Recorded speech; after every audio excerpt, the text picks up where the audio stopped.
ആകാശവാണി.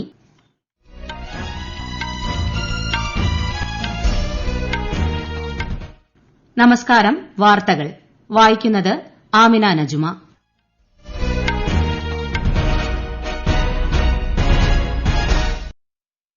പ്രധാന വാർത്തകൾ. രാജ്യത്തിന്റെ ഊർജ്ജ ആവശ്യങ്ങൾ നിറവേറ്റാൻ പ്രകൃതിവാതക വിഹിതം 4 മടങ്ങ് വർദ്ധിപ്പിക്കാൻ ശ്രമിക്കുമെന്ന് പ്രധാനമന്ത്രി.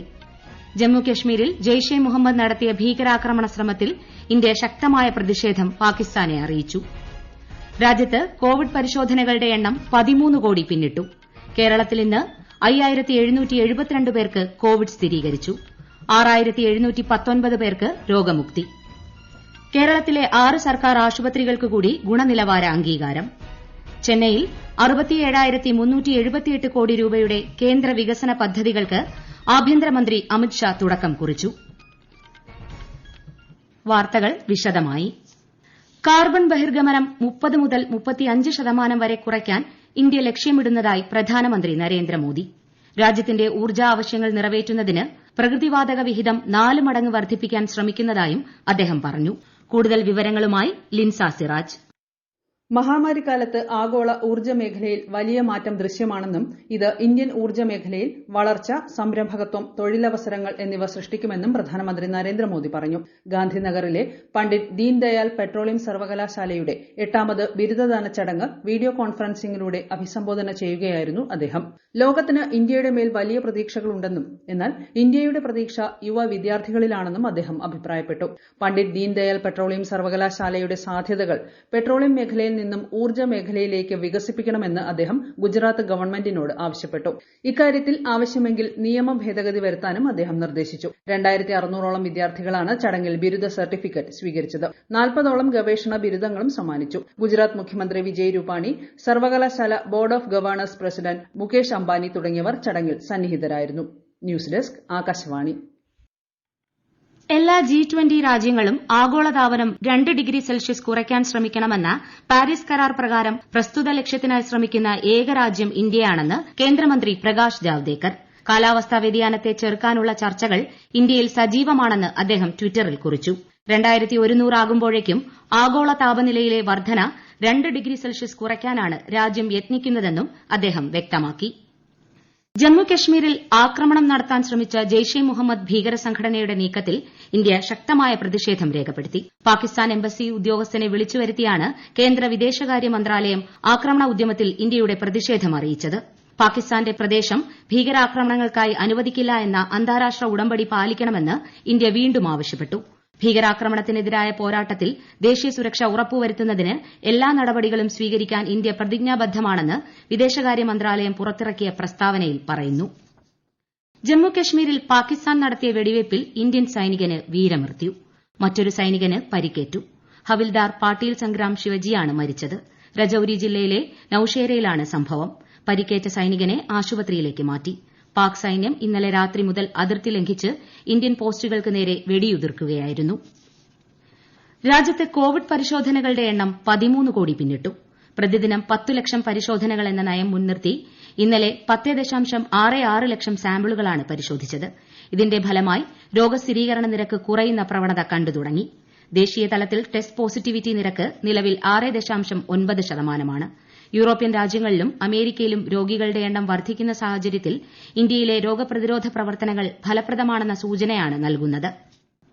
രാജ്യത്ത് കോവിഡ് മുക്തരുടെ എണ്ണം 85 ലക്ഷത്തിലേക്ക്. 90.5 ലക്ഷത്തോളം പേർക്കാണ് ഇതുവരെ രോഗം റിപ്പോർട്ട് ചെയ്തത്.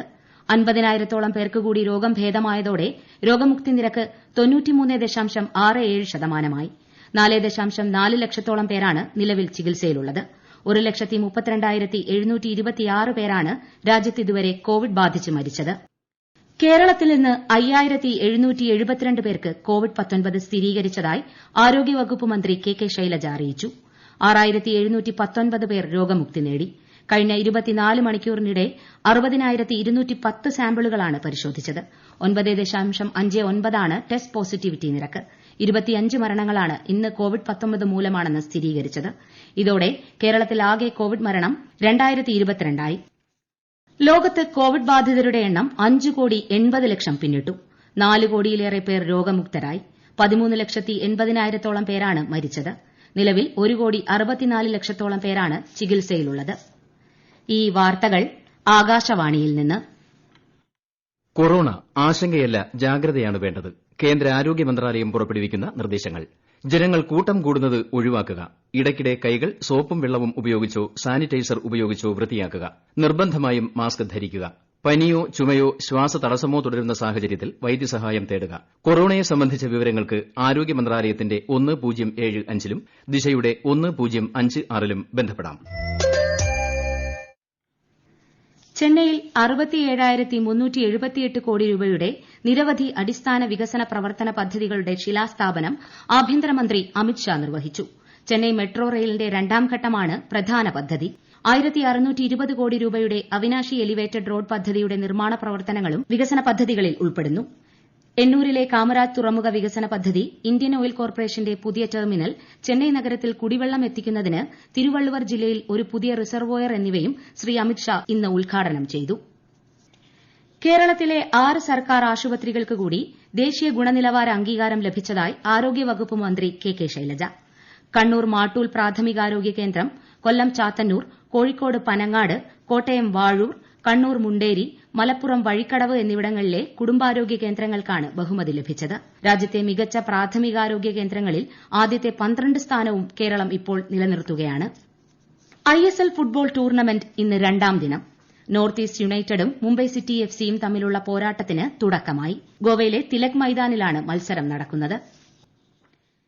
NCCയുടെ 72ാമത് സ്ഥാപക ദിനം നാളെ. യൂണിഫോം ധാരികളായ യുവജനങ്ങളെ ഉൾക്കൊള്ളിച്ച ലോകത്തെ ഏറ്റവും വലിയ പ്രസ്ഥാനങ്ങളിലൊന്നാണ് NCC. ദിനാചരണത്തിന്റെ ഭാഗമായി ദേശീയ യുദ്ധസ്മാരകത്തിൽ പ്രതിരോധ secretary Ajay Kumar, NCC director general lieutenant Rajiv Chopra എന്നിവർ ഇന്ന് പുഷ്പചക്രം സമർപ്പിച്ചു. പാർലമെന്റ് അംഗങ്ങൾക്കായി ഡൽഹിയിൽ പണികഴിപ്പിച്ച ബഹുനില ഫ്ളാറ്റുകളുടെ ഉദ്ഘാടനം മറ്റന്നാൾ രാവിലെ വീഡിയോ കോൺഫറൻസിംഗിലൂടെ പ്രധാനമന്ത്രി നരേന്ദ്രമോദി നിർവഹിക്കും. ഡോക്ടർ BD മാർഗിലെ 80 വർഷത്തോളം പഴക്കമുള്ള ബംഗ്ലാവുകൾ പുനർനിർമ്മിച്ചാണ് 76 ഫ്ളാറ്റുകൾ തീർത്തത്. അനുവദിച്ച തുകയിൽ 14% തുക കുറവിൽ സമയം അതിക്രമിക്കാതെയാണ് നിർമ്മാണം പൂർത്തിയാക്കിയത്. ഷിംലയിലെ Indian Institute of Advanced Studies 55ാമത് സ്ഥാപക ദിനം ഇന്ന് ആഘോഷിച്ചു. കേന്ദ്ര വിദ്യാഭ്യാസ മന്ത്രി രമേശ് പൊക്രിയാൽ നിഷാങ്ക് ഓൺലൈനായി പരിപാടിയെ അഭിസംബോധന ചെയ്തു.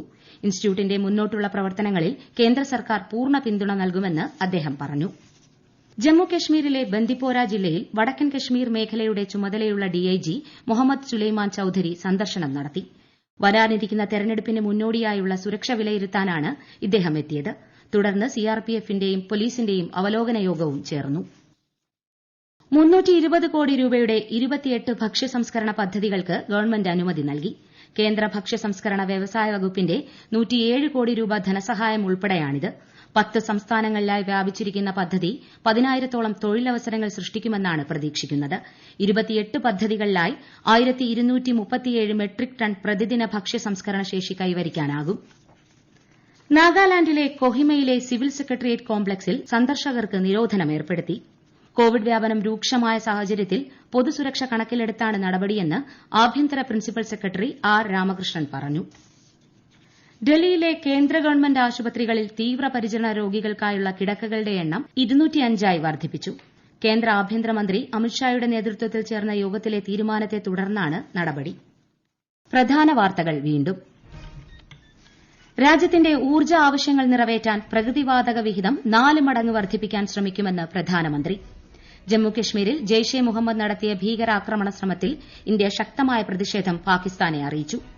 രാജ്യത്ത് കോവിഡ് പരിശോധനകളുടെ എണ്ണം 13 കോടി പിന്നിട്ടു.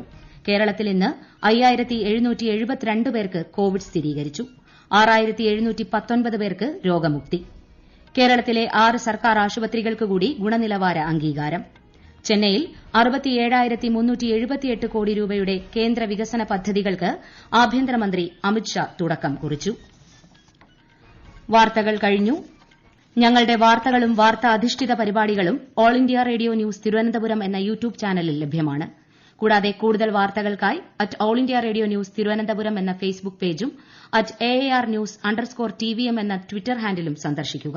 അടുത്ത വാർത്താ പ്രക്ഷേപണം രാത്രി 9 മണിക്ക്.